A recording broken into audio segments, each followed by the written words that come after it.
We can just have this as part of the conversation. Who cares? So I was gonna ask. Hang on. Well, shh. Hang on. Oh. Is that it? That's all you need? Yeah, then I'll just link the audio. Yeah, I was trying to ask you. I was like, is the point of this podcast? Are we aiming to upload this whole thing onto some sort of platform, or is that? Well, that's something I definitely want to go over a little bit further on. But let's just backtrack quickly. I want to keep laughing the whole time. Let's just backtrack quickly. To what? Hello, all of the lovely viewers and listeners to the podcast today. Thank you. Welcome. No, forget about it. We didn't have an audience yet. It's gonna be me, you, your mum, my sister. We'll just leave this anyway. No, what I was trying to get at was, are we planning to upload this podcast as a whole episode on its own on some platform? Or are we just using it to take snippets and extracts for like short form content? Well, we do both. We'll upload as long form content. Oh, really? You want to do that? No, we'll do both. Okay. The easiest thing to do is if we just upload it on YouTube, and then just have it. That's like step one, which is the easiest thing to do. Is just upload it on YouTube, and then before you get like, I don't know, 4 organic viewers that'll watch for like 20 seconds, and then be like from India. Yeah, and then be like, who is this? Who the fuck are these guys? Jacob. Yeah. And then obviously we can potentially use AI just to chop out some small snippets to obviously post on our socials and use AI to edit it. How does that work? Yeah, it just naturally, you can put it into an AI generator and it'll just snip up all of the kind of best clips of the podcast and just turn it into short form content. So what do you mean best clips? How does that? Well, because of the algorithm, it'll figure out the most like it'll listen to keywords and then based off that it'll create short form content off that. I bet. Yeah. Well then, coming back to, I don't know. We set up this whole little, I wouldn't even call it a studio, but I'd call it's something. It's something. We set this up Slowly a few weeks ago. What was your intention behind wanting to set this up?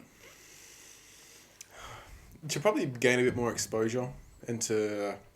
So 1, to gain a bit more exposure. 2, to kind of document kind of the journey. And then just also, as well, I think it's nice just to kind of record like nice conversations you have, be able to look back at them.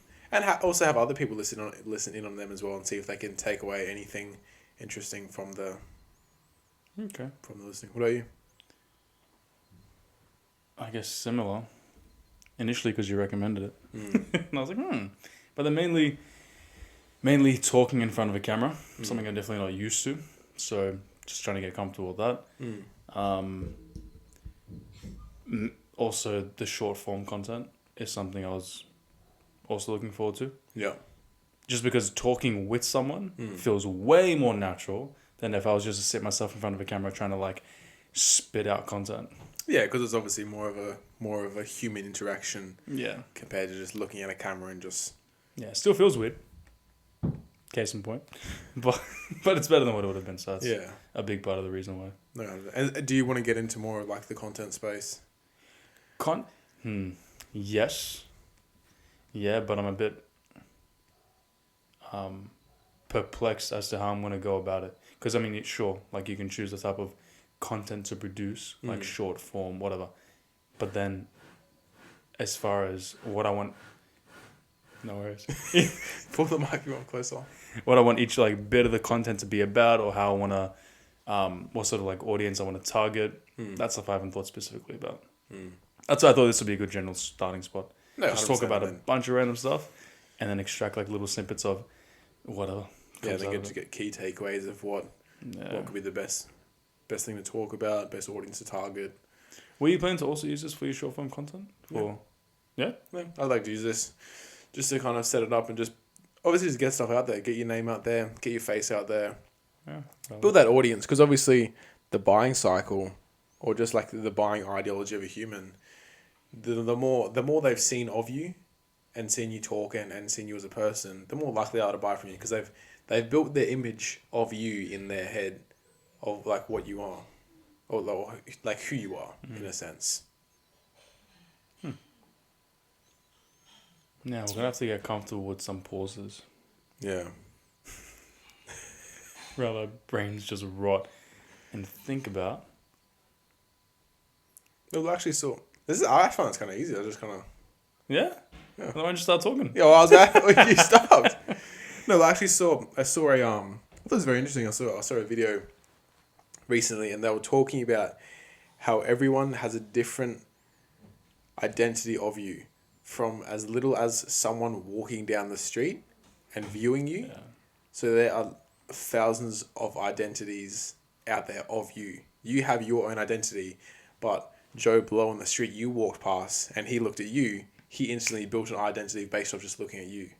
And so I thought it was super interesting because you view yourself as like you in your head. That doesn't really make sense, but You've got your own perception of yeah, yourself. you got your own perception. But you know what I mean? The chick that you got a coffee from today, her perception of you is completely different because it's built off that 30-second interaction. So there's thousands of different like perceptions of you and how you may be interpreted by different people. So I thought that's very interesting. I smiled when you started saying those because I think it was either today or yesterday. Probably yesterday. No, today. When I went to Chermslide. When I went to Chermslide to buy... what the hell did I go to buy? Oh, no, to pick up the AirPods.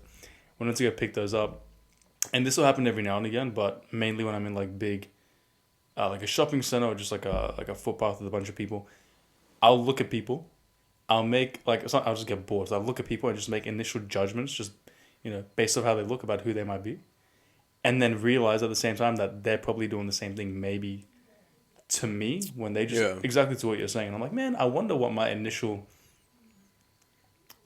Just my look or my demeanor without meeting me probably gives off to people, whether it's good or bad. Well, everyone's different. Everyone... Do you want to pull it just quickly? Do you want to pull the mic a bit closer? Just pull it a bit closer to you. Oh, you reckon? Yeah, just pull it. Pull it up. I'll pull it up. Push it like that? Wait, no. No. Oh, push it this way towards me. Yeah. So pull it closer. Yeah. You like that? Just putting it closer to my mouth. Yeah, that's definitely better. Yeah, but no, like you obviously perceive yourself as you may perceive yourself as a someone that comes across very, what's the word I'm looking for here? Gay. Yeah, sometimes. Fuck off. But someone who comes across very, like, I don't know, the words off the tip of my tongue, but like easy to handle. Okay. So that if you come across, you feel like you're someone who's comfortable to be around. Okay. But, you know what I mean? Johnny, or, you know what I mean? Brigitte, she was talking to you. She was talking to you, and she thought you, because she... I'm stumbling here. That's right. We can backtrack. How do you feel like this idea of people making split-second judgments just based off initial appearance or first interactions, how does that play a role in maybe the way you're going to market with your business? Have you thought about that in that context? Is that why you were... In a sense, yeah, but just off that as well, the reason I think society is so fucked up right now is because if you meet someone in person, their perception of you is through that interaction. But with social media, their perception of you is what you control, because you control what you post.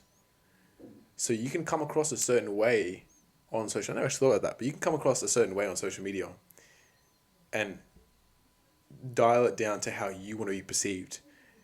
But in person, people perceive you way differently. Does that kind of make sense? Like, you have control over how people view you on social media, where compared to in real life, you got no control. That's not even too dissimilar from maybe part of the problem with even the online dating space. Oh, completely. I was talking about that with someone. I've got no experience in it, but even just looking at it at face value. Oh, you know what? Actually, I take that back. Because that's not that different from how people just date, period. In what sense? Like appearance-based? Well, no, I mean, yeah, maybe appearance-based, but then also just the fact that if you were to go out with someone on the first date, you're most probably as far as what you let off about yourself, you're most probably going to put your best foot forward. Yeah. Not different at all from what you're going to put up on your whatever profile. So that's actually not that different. Yeah, but I feel like in people can face to face, people can see through if you're just lying. People can see through the shit. Compared to online, they can only see what they can see. They can't see. You can't see through. People get deceived pretty easy. Yeah, that's understandable.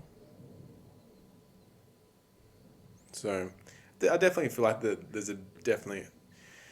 It's very hard to say because obviously with images as well. Say like even in the gym, you can get an image. I've done it myself. You get an image of you and you look like you're some roided up guy, and you use that one. Yeah, I was image. wondering why all your photos are just with like good lighting. Yeah, exactly. You use that one image, and you post it everywhere. So people perceive you as a jacked guy, but you're not really. You just got that one right image, which I feel like is why the online space is so catfish. You guys want to know a fun fact about Jacob?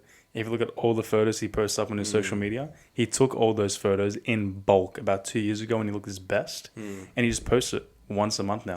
Well, that's to make the it look thing. like he currently looks like that. Well, you get to recycle content. That's the longevity of the game is recycling content. Yeah. No, 100%. Well, well, let's jump into the next topic here that I was thinking about recently. What's that? Sorry. Yeah, what's that? Don't cut me off here. So I was on a Zoom call actually, with a lot of go high level agency people. The people I met in Sydney. So on a Zoom call with all of them. When was this? They have a call. Actually, didn't know about this. No, I don't do it, but there's a group call. There's a group call every, I think, Tuesday or Wednesday. So over Zoom, and it's pretty much all the people from Sydney, a few others that didn't get to turn up. And the topic actually was podcasting. The topic was like AI chatbots and podcasting. And one of the guys there, he was obviously running the kind of topic because he was, I think he was selling his podcasting software or like an affiliating for it. Okay. But he spoke about how to leverage podcasting to grow your business. And the way he said you should best leverage it is to get guests on. So get guests on your podcast that run similar but hand-in-hand businesses. So let's say I run a marketing agency, you're a real estate agent. Or I'm a physio, you're a gym owner. So we're not in the same industry, but we go hand-in-hand together in the kind of same field. Like there's some crossover in our target markets. Yeah, and then you kind of film that podcast and you both get equal amount of exposure from each other, benefit from each other. You get to talk about a topic in that niche. And that's how he said the best way to use it is in that way. What do you think about using it in a way where, like, let's just say you don't have guests on, but you create the content based around, like, okay, right now, the current clients that you do have in your business, creating content in this podcast that would specifically add extra value to them. Yeah. Because then by default, you're also probably going to reach people that are in a similar position to them. Yeah. That'll also resonate with whatever you're saying. Yeah, no, completely. And that's why I think, like, obviously, we'll go hand in hand both in this, both with Twofold Academy and Trainer Suite, because we're both targeting. Name dropping now. Yeah. www.twofoldacademy.com.au and www.trainersuite.com.au if you want to. Site's not live yet, but. Yeah, just waiting for the Cinemas information. Yeah. But I feel like that's where we're going to go hand in hand because obviously we're both targeting trainers, but just in different fields of their business. So if we can provide equal amount of just value to the trainers that they can take away from either one of us in obviously you upskilling trainers and me helping trainers kind of reach more clients, either one will help the trainer. So I feel like... Where do you draw the line for yourself as far as, let's say a trainer is looking to reach a wider pool of people online, but let's just say that the quality of their service is very poor. Okay. Or potentially even, this is probably an exaggerated circumstance, but the quality of their service is actually maybe even detrimental. And me being like a working remotely, that's something that is really hard for me to judge. Yeah. Because I can judge the person based on their character, that obviously I see them over Zoom, which still isn't even a good judge of character because I'm not meeting them in person, not being able to see their body language and whatnot. But that is something that is hard for me to kind of manage. Because try and vet. Yeah, to try and vet them. Obviously there's key indicators.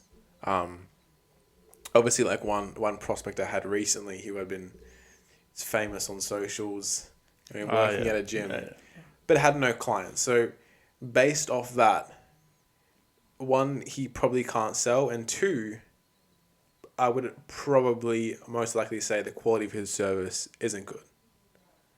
Because we see it, even trainers that have no idea about how to sell, they still sign clients. Yeah. They still sign clients because their quality of service is good. So even if you can't sell, you should realistically, this was in a 6-month time frame as well, or like span of where you couldn't sign any clients. But I would just argue his quality of service was shit. So obviously that's why I didn't sign him on. And I think part of that also comes down to, we talked about this before, the idea of like people's sincerity of intentions. Like, let's just say someone has a good service, is sincere in their approach, and that they genuinely are trying to help someone and not just like chasing money. That even if they lack sales skills, they'll most probably get some sales because the sincerity comes off in their demeanor and the way they speak. No, completely. And that's why in the online coaching space, it is sometimes hard to vet even good coaches, even like lifestyle people that come to coaches. It's very hard to vet them, especially if it's a pure online coaching space, because obviously the difference between a relationship over the internet compared to face, completely different. Night and day difference. Yeah. Because as we were just talking about before, the perception, you can control the perception of how you want to be. You can control your perception of how you want to be perceived online. Where face to face, you can't really. People are always going to make their mind up. You can try your best, but people are always going to judge you how you are in person, your body language, even your appearance, what you're wearing, how you hold yourself, how you walk. Everything as little as that, you would judge the person based off that. No, I was going to tell you this a couple days ago. It was just yesterday. I was going to tell you this yesterday, but you weren't at work. The new PTM. I'm not going to mention his name just because. Yeah, I used to work with him. Yeah. So we spent some time in the back office just chatting because I had like a gap between clients, and we got into a conversation about what I was trying to do with the academy, because he was initially first asking about like the PTs just under, because initially the conversation started between me, him, and then another one of the trainers was there too, and he was just asking us about like, why did you guys end up signing up at this club, like why Nunda? Okay. Like why not another one? Like what was it about this club that attracted you guys to it? And I think we both mentioned that we just liked the pool of employees and other trainers. I feel like that's easier for you to say because you're already working there on the sales side of things, which I feel like true. She wasn't though. Yeah, I'd be interested in her answer. Yeah, but she had the same answer as far as like it was just the team seemed very tight knit and close. Now, that's where the conversation started off. She ended up leaving to go home. Me and him sitting there chatting, and he asked, "What would if I could see anything different as far as the current team of trainers, what would I like to see different?" And then I mentioned for the most part, everything's all good. I've got like no quarrels with how things are run in the gym for the most part, like with trainers and stuff. Like everything goes pretty smooth. But as close as the team is, not just all the PTs, because also a lot of the PTs are very close to the sales team. Yeah. Like everyone gets along really well. And that's very nice. Which is very nice. A lot of other places don't have that. Which was shocking to me because he was saying the same thing. He was like, it's not like... Especially like compared to the old club I used to work at. He's like, it's not even like that there. I know that's what I mean. Like it was never like that. It's And never it's like still Monday not. ever. Yeah, And it which never is will be. trippy. But so I pretty much said, even though things are all good and everybody's friends and we're all tight knit, and there isn't like a sense of ill competition amongst the trainers, that it still would be nice if there was a space, a regular space where trainers could come together to discuss, obviously in confidence, challenges they're having with their clients. Or maybe not challenges, but challenges they did have and then overcame because they found a solution. Because maybe the more experienced trainers can learn, sorry, the younger trainers can learn from more experienced trainers, and maybe even vice versa. And I think the foundational point to it was, just because there is no tension, a lack of tension also doesn't mean that there's an active effort towards collaboration. Yeah. So a lack of tension doesn't mean that there is collaboration. And it would be nice to see some active efforts towards working together to learn from one another, and not just, and because I fall prey to this all the time too, where I used to be at the club a lot more, but then as I've gotten more comfortable with, like, I don't know, the revenue coming in or the business and clientele base, I'm not there as much, and I'm only there if I'm seeing clients. You're only there to get paid. That's it. Very rare cases, I'll stay back a little bit longer, maybe just to like hang out and chat with you at the front desk.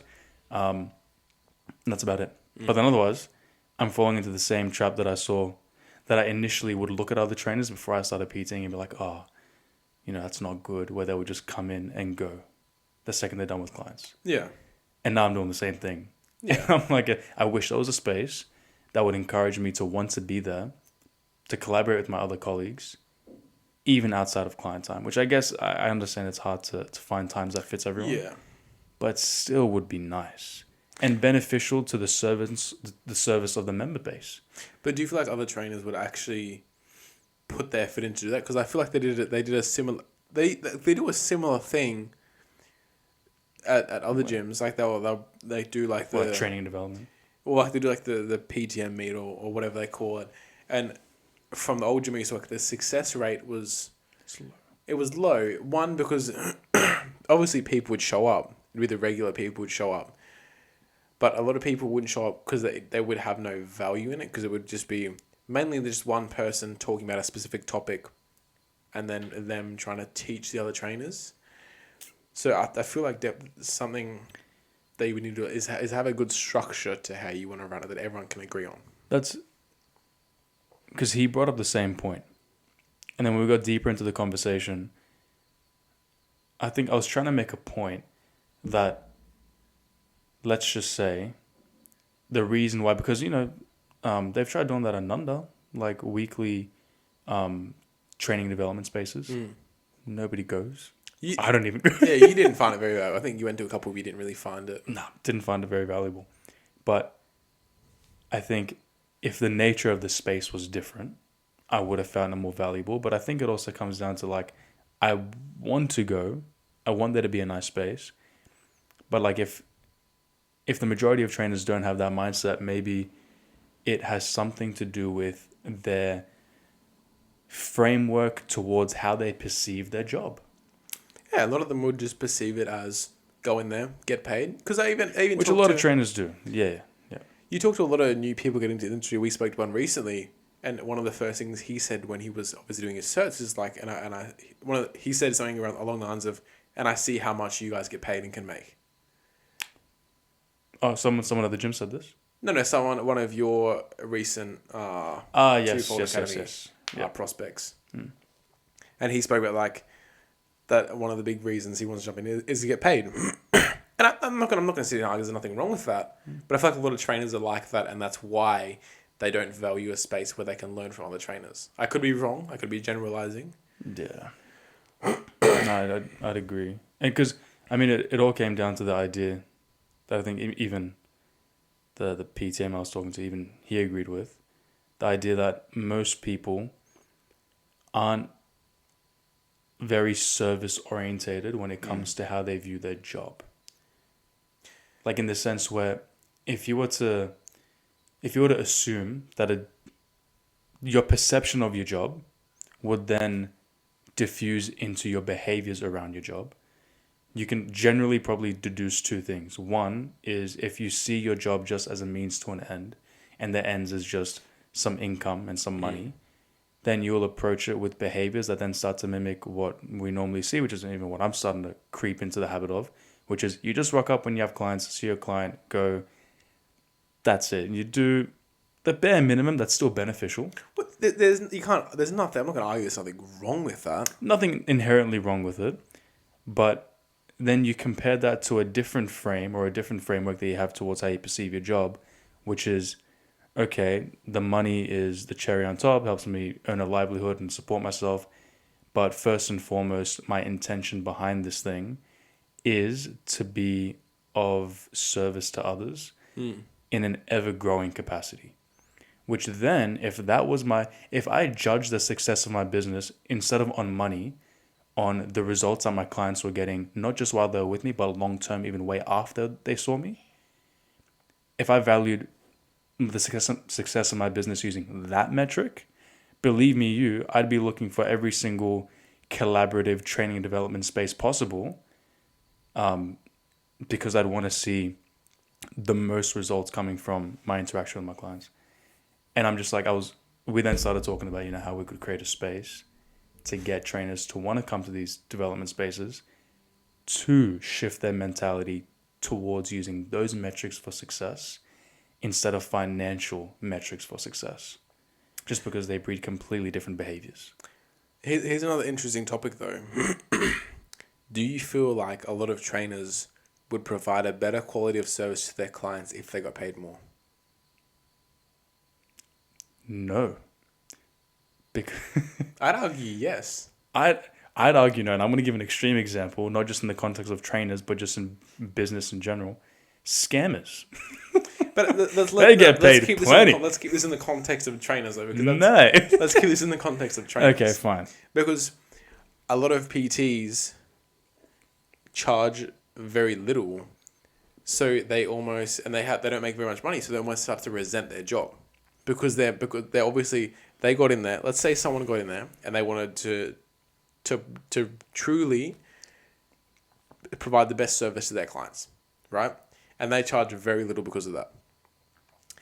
And eventually it gets to a point where they're making not much money or they're just getting by, and they kind of start to resent and not take that extra step for their clients because they're not getting any financial return from it. Which I feel like you always need financial return. Not you always, but money is a big motivator nowadays. So having the financial return from your clients kind of reminds you that to put that extra work in for them. That's a big generalization, though. Yeah. I would say, and this is just based off personal experience and anecdote, but because wealth or perception of wealth is subjective, like let's say a trainer is getting into the industry for the first time and they're charging $80 for a 45-minute session. Charging $80 for 45 minutes back when they were charging nothing for nothing because they hadn't started their business, $80 for 45 minutes is a lot of money. Yeah. And so that should, based off that hypothesis, encourage them to want to give the best service possible.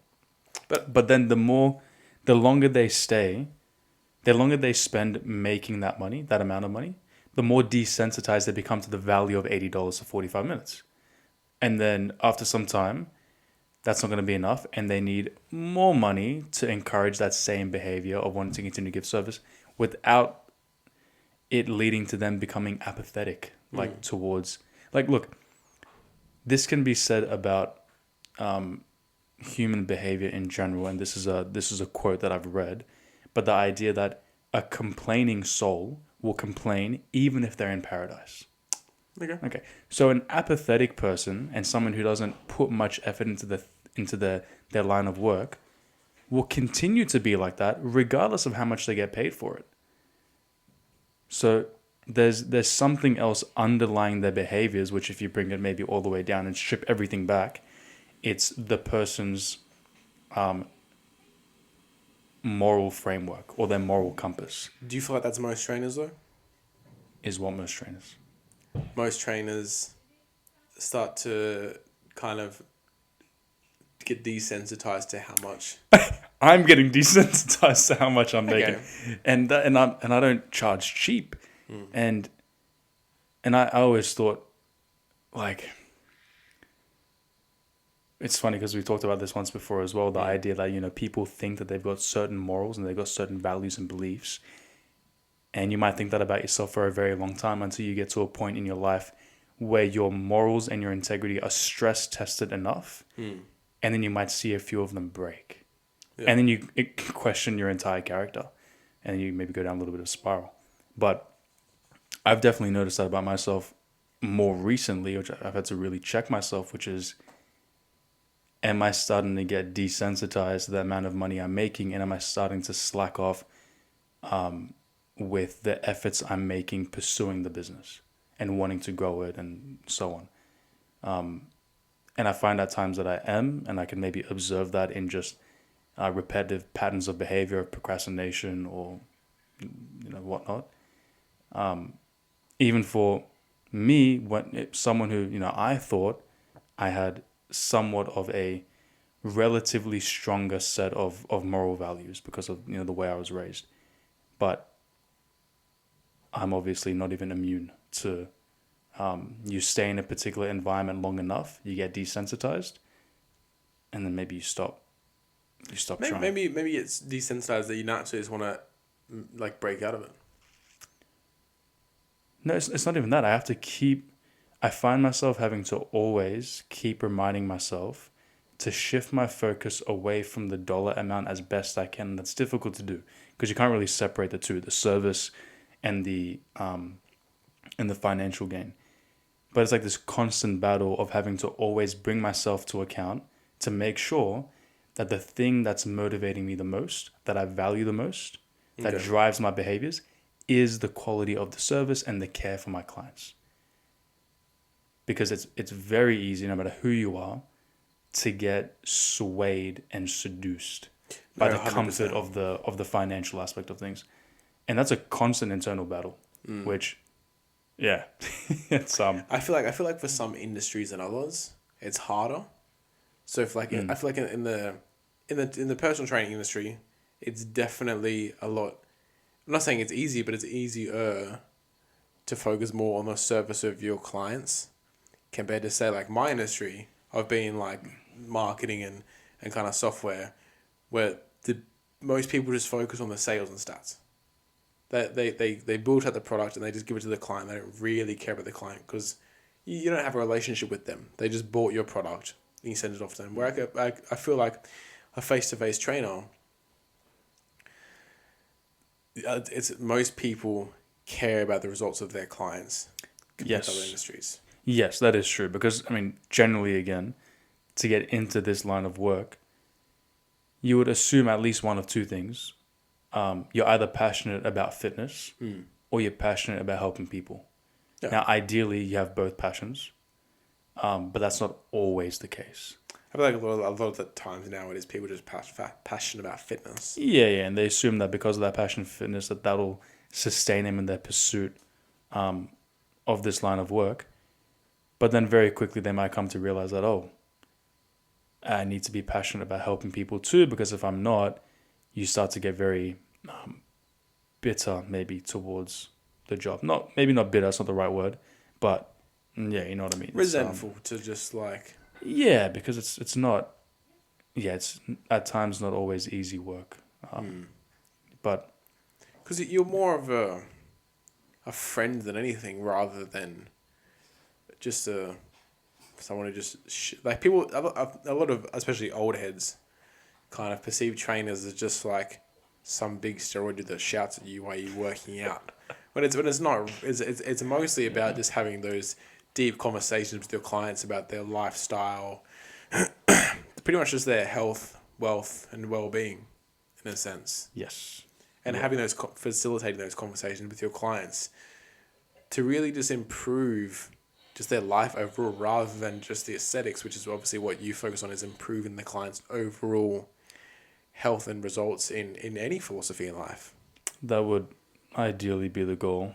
That was another part of the conversation that I had with the PTM yesterday was, let's just say that you try and lead more trainers down this route of wanting to actively make efforts to help their clients, not just with their physical pursuits, but then also maybe with pursuits around the ideas of stress management. The reason being because you can't really separate the two. You know, the physical body and the mind both are very, very tightly interrelated. And we know how much psychological stress affects physiological health. Yeah. Okay, the two very inseparable things. But then that leads to a problem of, okay, if you're going to try and, even as a friend, because it's not technically within your scope of practice, doing your Cert 3 and 4 to then advise clients about how to manage stress. So okay, that's a very yeah, valid which is point. one point that he mentioned. He's like, what qualifies a trainer with the Cert 3 and 4 to give advice like that outside of, in other areas of the client's life? And I was like, that the idea isn't to formally be giving advice, but if you're genuinely friends with your clients, which let's assume you are, and you look at maybe what constitutes a genuine friendship in any context, ideally it's something along the lines of two people that are genuinely concerned about the well-being of one another. Yeah. And if I see you doing something silly that's not serving or benefiting you long term, as a good friend, I'll maybe hold you accountable to that, hold a mirror up in front of your face, and then try and encourage the best out of you. And so if you're a genuine friend to your clients, you're not just trying to help them navigate their way around the gym, but you're trying to help them navigate them walking through their life and integrating the gym into a part of their life, which requires looking at the whole, at the macro level, not just the gym in isolation. And, that then his point was, okay, let's say you have trainers that do that. But he's like, he didn't mention anyone by name, but he's like, I know a lot of trainers that are dicks and they're not good people. And if their client was talking to them about their relationship problems, they might be the kind of person to recommend they go and just stab their partner. He exaggerated the point just to be like, would you really want every trainer interacting in that way with their clients? No. Because everybody's moral compass is different. So how can you ensure that there's like everyone's sort of got the same moral baseline as far as what's right and what's wrong? Naturally, I feel like those kind of trainers will just naturally vet themselves out. Because true, they don't care. If they already don't care about kind of their client and their client's kind of life outside of the gym, then why would they ever, why would they pay someone to help them upskill their service to their clients? So I feel like a large number of those people would just vet themselves out. And then obviously it still is kind of up to you and the Twofold Academy team to Team. Team. Somebody inform Oxford Dictionary. Team now means one individual. I appreciate it. To kind of obviously kind of view the moral compass of the trainers that are coming in and looking to work with you. Well, here's a question for you then. When you're helping trainers generate more leads for their online business, how can you approach that in such a way where you're not just looking at lead generation in isolation, but you're trying to look at it holistically in the context of their business as a whole, and then even in the life of the trainer as a whole, recognizing that you're helping them with an element of their business, but their business is just one element of their multifaceted life. And other areas of their life could influence their behaviors around their business and affect their business. Now, do you, would you like to try and do much to sort of help facilitate a conversation with your clients to and sort of address things at a macro and not just in For isolation. them or for their clients? Or for the... Let's say both. So facilitate a conversation for my clients around their life and kind of things that could be impacting their business. Is that the question you're kind of asking? I mean, you mentioned this already a couple times to me. Your system might do a phenomenal job generating leads for their business, and yet nothing changes. Because maybe their follow-up time with the leads is slow or non-existent. So they're not reaping the potential benefits of those leads coming in. Now, at face value, it might look like they're just lazy, irresponsible, and they're just not trying. So it's on their shoulders. It's not working because they're not making the right efforts. Now, that might be looking at in isolation. Maybe the reason why at that time they weren't reaching out to any of those leads your business was generating for them was, let's just say, maybe at that time, by chance, they were going through something very stressful in their personal life that just put them into a state of paralysis towards making efforts in their business. Yeah. And so if you're maybe unaware of that, you might make the wrong diagnosis as to why the lead gen didn't work for them.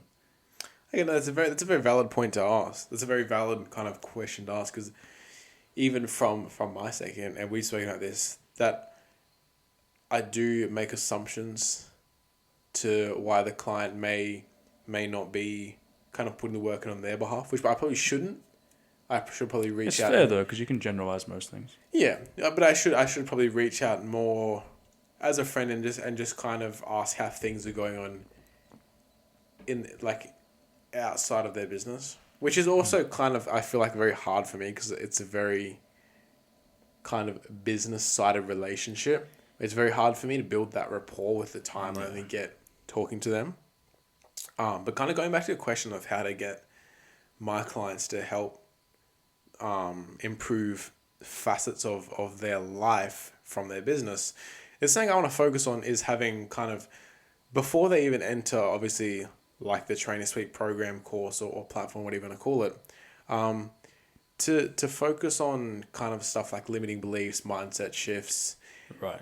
Yes. Inside the business, and then having stuff there where they can apply those principles outside of their business. So having stuff there which tries my absolute best to set them up for success, rather than just going into using my platform with the same limiting beliefs, behaviors they had before, which if I don't address those previously, it will probably affect the outcome they get of using my service.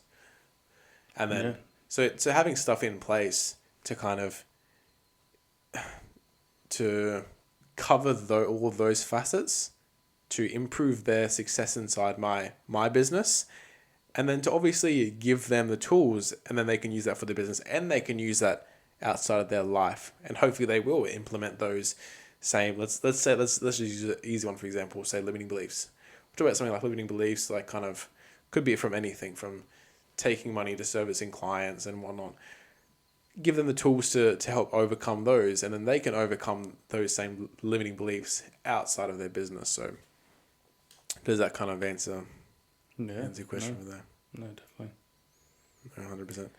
How do you think you will, say someone came into Twofold Physiology, how do you feel like you would vet them and then also set them up for success in your business before you even start providing the content and the kind of teachings that you provide?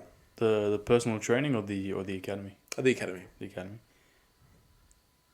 Repeat the question for me. So if a new client comes on board, how will you vet them and set them up for success before they actually go inside and start learning and using the material you give them? I think the first thing, which is the thing that I'm putting the most emphasis on and wanting to continue to put the most emphasis on, is this idea that we did touch on a little bit just before, which is okay. They wanna start a business, training people. They want to help people improve their health and fitness so that they can have an improved quality of life, look more aesthetic, whatever the goal is. Recognizing that majority of the times when a client's going to come to them, which assuming they work in the context of a big box gym like a Good Life or an Anytime or even a Cartel or whatever it is, they're going to get leads coming to them. These leads that are already generally pretty warm or even hot and maybe already hella motivated to want to sign up with a personal trainer. Now, to do justice to this potential client of yours, you need to assume that maybe they don't even know what's right for them. Yep. So, and I use this example because many times what will happen is that a client will come in, you'll sit down for their initial complimentary PT pack that they purchase through the gym, and you'll sit down for the consult and you'll go through a few things. You might even ask them about their goals. And more often than not, there is always a goal that revolves around aesthetics, or there is a goal that revolves around weight loss or a particular number or number of kilos to drop or weight to be. Now, they seem to be under the assumption that if they get to this particular aesthetic goal that they have, that they will then, I don't know, maybe it's be happy or whatever they think they're going to get from it. Now, when you ask them, what do you think has prevented you from reaching your goals on your own? What are your biggest challenges? They'll more often than not misdiagnose their own challenges. And they'll say things along the lines of, I eat too much. I have cravings and a big appetite, and I, always eat this and I eat that, and I don't move much, and I don't sleep very well. And they might list those things as being the key contributors towards why they become unhealthy. Now, most trainers might look at that and analyze it at a very superficial level and be like, oh, okay, let's just fix your sleep then, give you a meal plan, and put you on a training program. There, we've addressed all the problems, we'll fix all your issues, and you'll get to your goals. And maybe they do temporarily, but I think it's your job as the trainer and as a professional to recognize that a lot of the times when a client comes to you with certain goals and they've gotten to a point in their life where they're maybe that unhealthy, the root cause of their unhealthy behaviors is something else and not the behavior itself. So it's not that they eat too much or they move too little, but maybe if we use the example of eating too much, let's say, somebody's just binge eating a lot and they just eat a lot of junk. That's not the problem, oftentimes. Generally, the problem is something else. And usually there is a stress, and that stress leads to the behavior of binge eating. Now, if you just try and address the binge eating behavior with a diet or a meal plan, it might cover the symptom temporarily, but then they leave you, they stop training with you, and then that stress is still there in their life, and then the behavior of binge eating comes back. So you need to make them aware that maybe the reason why they have these unhealthy behaviors is because they're suppressing something else, and they're not addressing something else properly, or they're not managing their stresses well enough. And so they turn to food as a distraction or as a way to feel good or to, whatever it might be. That is something that I want to lay as the foundation of what I try and make all the trainers aware of, which is sometimes just the ignorance of the clients that are going to come to you. They just don't know what they don't know. And it's your job to recognize that for them, obviously through asking the right questions, and help them recognize that before ever assigning a program or whatever.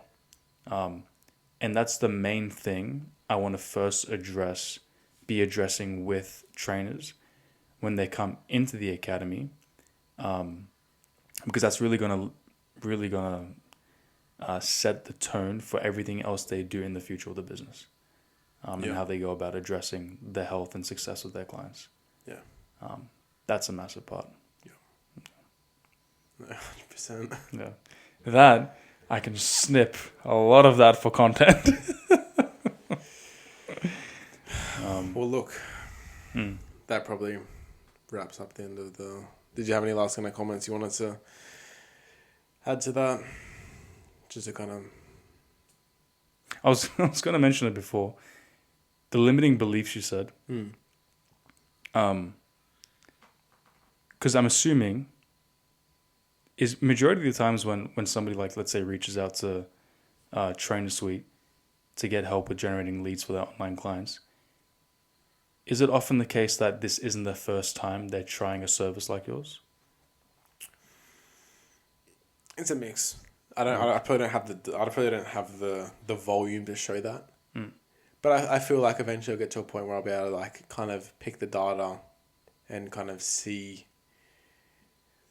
I would prefer, my goal is to get people that haven't come from, that this is their first experience growing online and using a service like mine, rather than people that have. Because Why is that? if they have, they've probably had a bad experience. Because if they have used something in the past, why are they not still with them? If they're still with them, they'd be having a good experience. So they've come to me most likely more like most times. They've had a bad experience. They still want to keep going.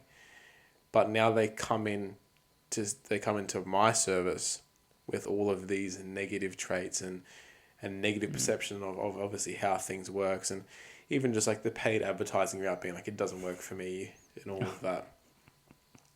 Which is very hard, and it takes more time on me to kind of overcome that. But I don't really have the data to show. The simple answer, I don't have the data to show that right now. So this is just a mix. Because I'd imagine that if the vast majority of them have gone through other ones first and it hasn't worked out well, then they're probably, you're right, already coming into your service with just a negative stigma. And then how do you plan on overcoming that, if that is the case? Overcoming that, like kind of with that, what I said before, of just teaching them that all of the past experiences and all the beliefs they have about, paid ads not working, them not being on it, them not niching down, and stuff like that. Let's say they've tried paid ads before. What's going to be different about your service? Are you saying they've tried paid ads before and it didn't work for them? Didn't work for them. They're convinced. Well, that's a lie. How do you mean? Well, you're picking from a pool of let's say Facebook, where there's like billions of users compared to the percentage of advertisers. It's like you're picking a pool of millions of people, and you can't pick like that many out. Like that's a lie. Don't tell me it doesn't work, because the only reason it doesn't work is because your message isn't good enough. People don't care. Would you help them with how they pitch their service? Oh no, 100%. Oh yeah, that's a big part of offers and added creatives and everything from just crazy offers, and obviously simple. It's an offer. The offer is what matters the most. It's like what's in it for me. That's what most prospects would be like. What's in it for me? So having a good enough offer where they're not forced to say yes, but it's hard to say no. No, but yeah. Hormozy. Mini Alex Hormozy. Hey? I'm a mini Alex Hormozy. Mini Alex Hormozy. Yeah, you're both half Iranian. Yeah, something like that. I think, how long have we been talking for? I don't know how long I think a bit over an hour. Is it actually? Yeah. That felt like 30 minutes. That's why I was like, Is that what? my phone might have died by now, I'm not sure. Yeah, 40% now down to 4. So, well, look, if my phone is still running, thank you all for joining us. Thank you, Faraz, for jumping on board. Is there any last words you would like to leave us with? Here's one last question to leave us with. If you could have dinner with anyone, dead or alive, who would it be?